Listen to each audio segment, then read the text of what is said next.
You're listening to Kate Palmer from sparkletart.com, and today I'm going to create a sparkly, shimmery, rainbow, gorgeous card. To start this card, I'm using some Arches watercolour smooth cardstock that I've cut into a square. I'm using a ruler to draw even rows onto my cardstock.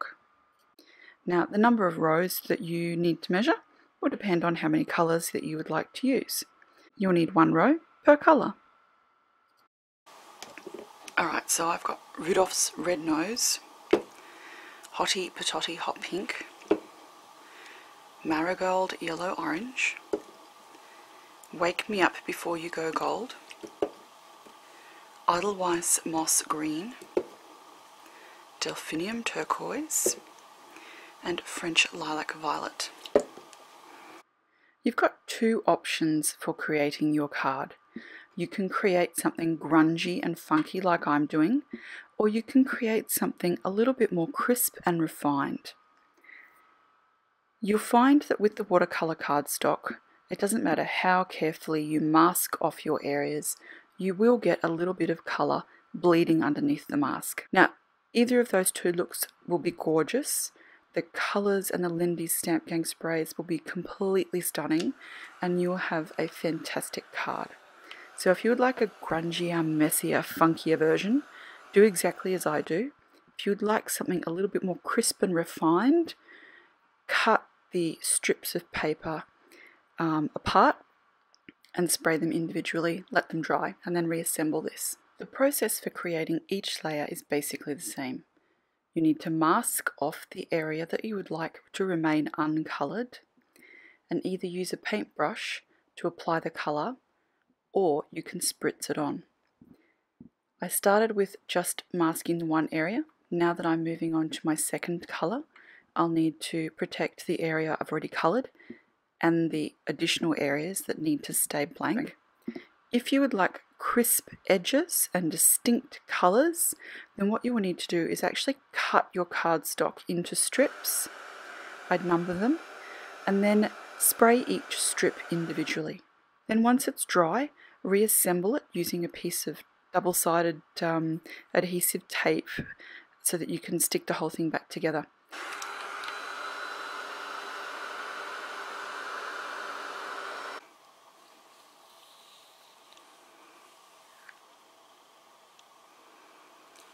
Alright, so that's a disaster, but I'm actually really loving that, so I'm kind of happy that's happened.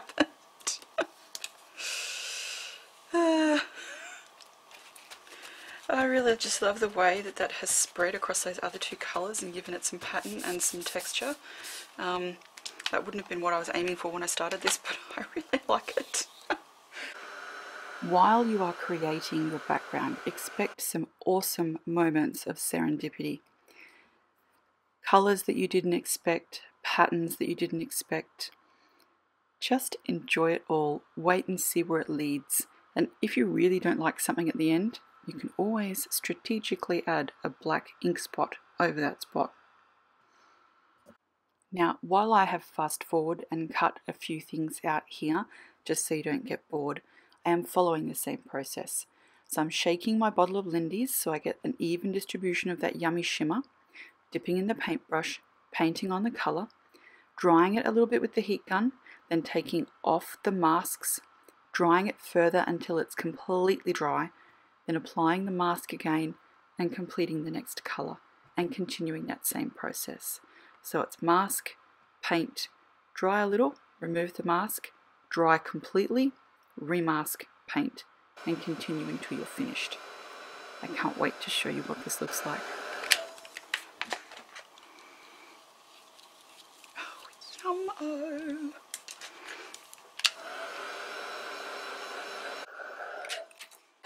Okay, so cool, so sparkly. Check that.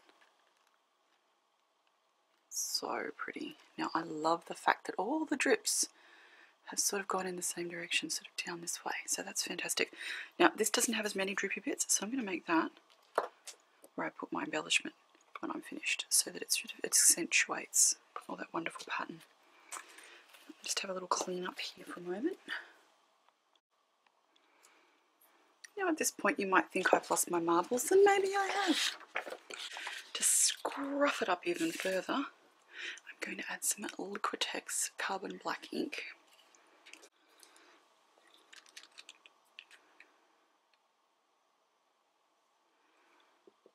Now to do that, I'm just going to add it across the surface.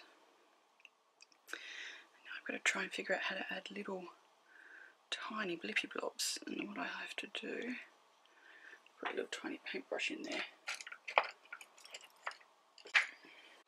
There we go. Scruffing it up a bit further. Make sure I get some varying drops and blobs all over the place. Because if it looks too perfect, it's not going to be as nice. For those of you who are going for a cleaner look, more elegant card, you might like to omit the ink drops.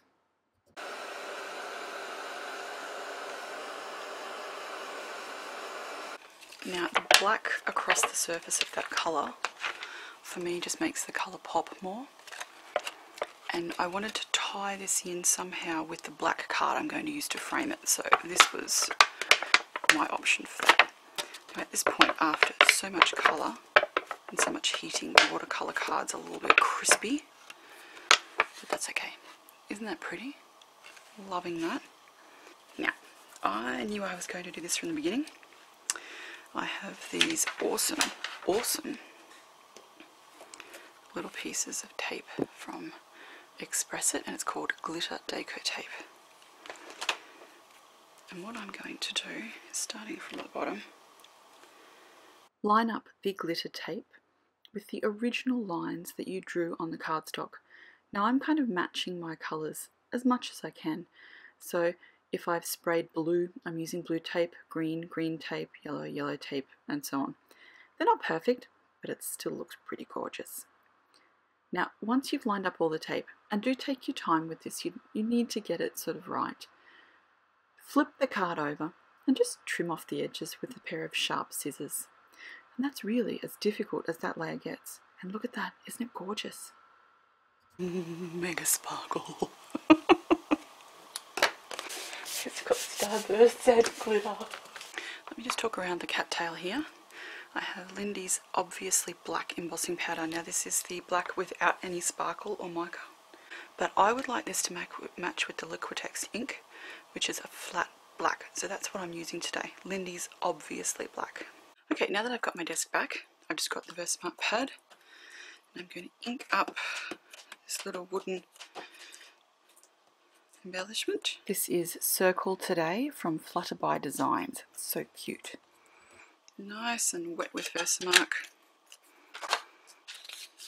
Tip it off. Cover it in black embossing powder. Brand new one.